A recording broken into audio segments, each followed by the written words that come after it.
Welcome back to the Real Estate Debate with Mr. Credit on AM 760 KFMB. All right, welcome back. Thank you for hanging out with us on your Sunday afternoon. Mr. Credit here, the Real Estate Debate. Of course, it's Redfin Roundtable Day. JJ? Love it. This is my favorite. Yep. 3 agents in studio from redfin.com. It's that site that you've used to look for homes that are for sale online. It's actually a real estate brokerage as well. We have 3 of those agents in studio today. Jordan Clarke, Champ, as I call him. Uncle Jordan, as they call him at Redfin, as he's won the real estate debate before. Willie Wilson is here. Lisa Padilla as well. We're going to talk about buying the spring. It's spring. It is. It's here. Believe it or not. It felt like summer a week ago. Felt like summer. Easter eggs are going to be put out pretty soon. That's always a springtime. Right. It's that time of the year. The market is on fire. I just want to be able to try to help people who are about to dive into this real estate market to understand what it is that they're coming into, Willie. So let's talk about home buyer tips, and then we'll talk about some of the tools people can use with Redfin. Right. I will start off right now. In my pipeline, I have an accepted offer. We're in escrow, and it was a 1-bedroom in Rancho Bernardo, and it was about $230 was the purchase price. I also have an accepted backup offer on a property in Rancho Santa Fe at 2.6, and then I have everything in between that. Also, every single one of those deals, bidding wars, competitive. So if anybody's telling you out there that it's not, that's false, because it is highly competitive out there. It doesn't really matter what price point, what part of town. So with that said, you've got to have your ducks in a row, and that is an understatement. So at Redfin, one of the things that we pride ourselves on, and I know that our fellow brokers out there really appreciate and listing agents appreciate, is when we send over an offer, our offer is a complete package. It is a beautifully packaged up bundle with a bow on it, and it's got a cover letter telling the story about the clients and the buyers and why we're making the offer on the property. It has the pre-approval letter behind that, verification of funds, and then the offer. So we send that over, and that we've found has given us a competitive advantage when we're competing against other offers, when sometimes some of the other old school agents are still chicken scratching offers in or sending it over. Believe it or not, we still see them every once in a while. But those are the kind of things that you need to be organized, you need to be structured, you need to be ready to go in there with all suited up. Well, that's one of the things I said, dust off your pre-approval letter, JJ. I mean, that's what we're talking about here. There's a lot of people who've been in the market, have been looking for a long time, in the past year, 2 years, a lot of looky-looing going on. I'm in that mix too. So for people who want to get into that mix in this summer, this spring especially, you got to have yourself pre-approved, as Willie said, ahead of time. That's really you should, make sure that you're pre-approved as things change. I mean, maybe you change the job, or maybe your down payment's coming from a different source. And I think, people need to get their money situated. Make sure you know where your down payment's coming from and your closing costs. As Willie said, proof of funds of, where it's coming from to match the offer. You should have that available for somebody, because it does, when a seller's looking at your offer, that selling agent, they know, okay, they can actually perform. Yeah. They have the money.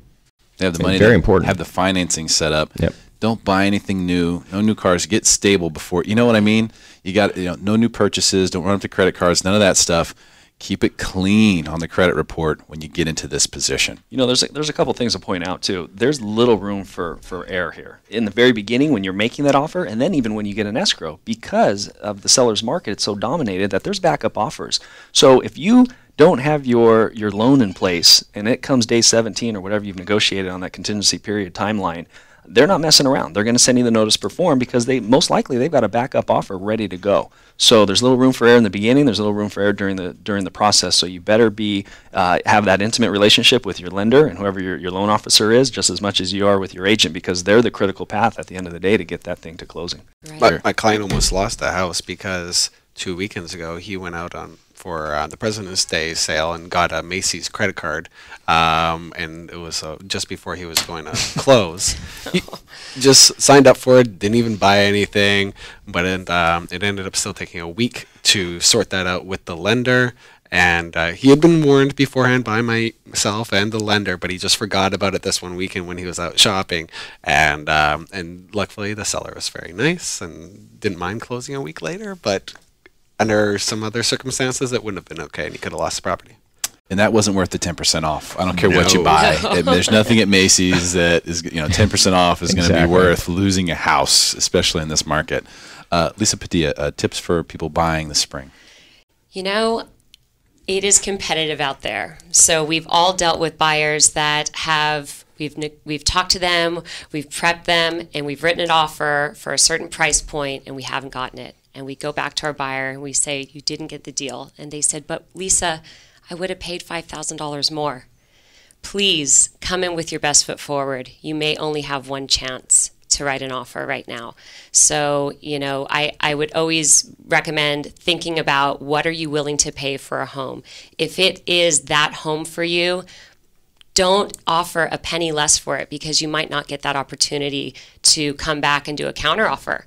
When you have 10 offers on the table, they may not come back and give you a counter. So please, that's probably my biggest tip right now, because I see it happen over and over again, and people learn their lesson maybe after it happens the first or the second time, but you don't want to miss out on that house. Yeah, because at that point in time, you become potentially a little desperate, right? Or you're able to you're traumatized, if you will, by that experience, to the point where you might be too aggressive. The smart thing to do is to be calm and logical, but when it hits you in the face, and you'll know. When you walk in the house that you want, you'll know. It'll like slap you in the face. You'll be like, oh, this is it. When that time comes, it's not time to nickel and dime. It's not time to negotiate. Right. You really need to come in, like I said, with your best foot forward. Be strong with your offers. Mm-hmm. Exactly. Jordan Clarke, buyer tips. Be Michael J. Fox. So, sorry, Canadian, how to say that.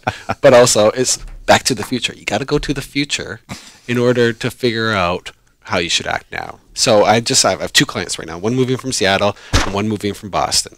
They both don't have to be here until July. And they contacted me in January. One's a family friend of mine, and they just want to get a good sense of the market. And so I gave them a good sense of the market. They both came out here on vacation, and we showed them around a bunch of properties. And I started saying, the market's moving. The market's getting hotter. The market's appreciating, and it's already appreciated a couple points since January, and they've seen that while they've been watching, and I've been sending them information. And so, as a result of this, I told them, put yourself in the future. Because their first plan was to buy closer to the time that they need to move. And I said, what if the market's up 5% and you bought in July? How would you feel then? Versus buying now and maybe having the property vacant for a couple of months. What is the better risk? Right. And so with precedent of the past couple months and the past couple of years, they feel confident that the market will continue to increase, and that is a better bet to buy earlier rather than wait and possibly be subject to market appreciation. And so they're now looking to buy the right property. And also, further to what Lisa was saying, when the right property comes up, recognize that we're in a very low inventory market. That another property of same, it might take months for it to come on. If ever. Yeah, take a look at the past year's worth of sales and see how many homes that you liked. If there was only 4 homes that you liked that sold in the past 4 years, well, that means that if there's one right now that comes on the market, there's probably not going to be another one for another 3 months. And so is it worth paying maybe a little bit more than the market has, the market says it's worth right now, rather than waiting another 3 months? The market could go up then. Your personal circumstances might change over the next 3 months. What is the better risk? So be Michael J. Fox. There's a lot to think about. JJ, how does that work from a financing perspective if you're going to offer beyond the appraised value, for example, in a market like this, which I think is going to happen a lot this summer?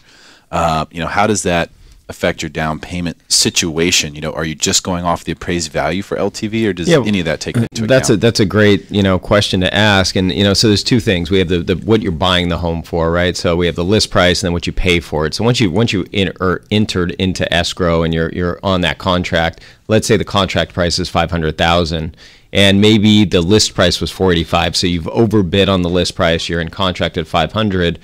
Maybe it appraises at $525,000. And we're going to use the purchase price on that contract. Okay. So that's not going to be an issue. Let's say you go into that same escrow at $500,000 and the appraisal comes back at $490,000. And let's say you're putting 20% down. Well, now you have a decision to make. We're going to use the appraised value. We're going to use the $490,000. So really, it's only going to be an issue if you're putting a low down payment and you don't have the cash to make up the difference, because you are going to have to bridge the gap between the $490,000 and the $500,000, the difference between the appraised value and the purchase price with cash in hand. Or it changes your loan to value, and we restructure the loan. Okay, So but that's how it works, basically. Yes. It's you're going off of the appraised value if it's lower than your purchase price. Correct.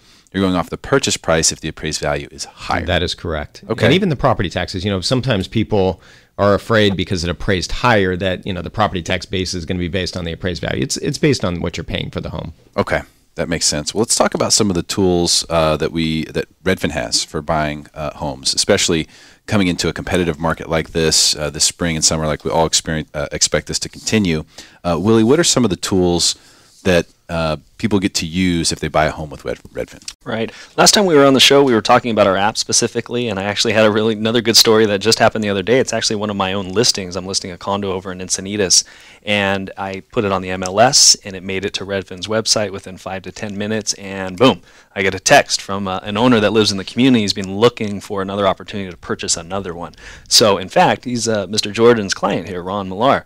So he sends me the text, and I don't even know why I'm still astonished at this, because I am Redfin, I work for Redfin, but I was like, wow, dude, Redfin. that was so fast. He's like, well, yeah, duh, man, I use the Redfin app. I'm like, yeah, what am I thinking? So, it's just hilarious to me how quickly, and then, of course, the next day, I was showing that thing left and right yesterday, but guess who was the first one in there? It was Ron, because of the Redfin app. But, those are some of the tools, but I want to talk just real briefly about our homebuyer classes, because that in itself is a tool. Even right now, what we're doing, this is wonderful for new listeners out there that don't know maybe about Redfin, but this is just a segment that runs for about an hour. But come to one of our homebuyer classes. Again, no obligations. Show up. It's 2 to 3 hours. It's however long you want to be there. Dinner, drinks on us, but you really get a very in-depth, detailed market breakdown and how Redfin works and just what's going on out there as from a buyer and a seller's perspective. So, and we all have wonderful success stories about meeting people for the very first time that were very sheepish and not sure what to expect, but they showed up and kind of hunkered down in the dark corner and had their spaghetti and their beer, and afterwards we hang out with them and get to know them, and next thing you know, they're closing escrow and we're handing keys over. So be happy to share those stories with you on another segment. Redfin.com/events if you want to sign up for one of the homebuyer classes. There's one every single month. Redfin.com/events. And Eric, I want you to capture that soundbite where he said, "I am Redfin." I want to make sure I'm able to send that not just to Willie, but to a couple other people as well. All right, coming up. Well, how do you win a bidding war on a competitive property in this market here in San Diego? Stick around. We will share those secrets with you. We will make you smarter than everyone else. Be right back.